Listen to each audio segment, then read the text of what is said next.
Kumusta mga ka-Wiz Wonders? Welcome back sa ating channel. Ngayon, pag-usapan natin ang kwento tungkol sa isa sa mga pinakagrasyoso at banayad na nilalang sa kaharian ng mga hayop. Ito ay ang mga usa.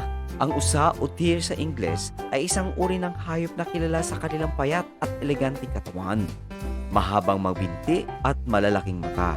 Sila ay kabilang sa pamilyang Cervidae na kasama rin sa mga hayop tulad ng elk, moose at reindeer. Ang mga lalaking usa na tinatawag na bucks ay may mga antlers na gawa sa buto. Ang mga antlers na ito ay muling tumutubo bawat taon.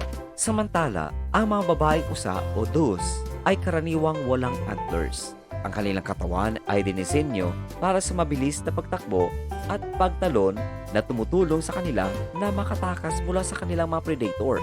Matatagpuan ang mausa sa iba't ibang uri ng tirahan sa buong mundo, mula sa mga siksik na kagubatan at damuhan hanggang sa mga kabundukan. Sila ay mga herbivore, ibig sabihin kumakain sila ng mga halaman tulad ng dahon, sanga, prutas at damo. Ang mausa ay madalas makita sa mga grupo na tinatawag na herds, kung saan ay malakas na ugnayan sa pagitan ng mga miyembro ng pamilya.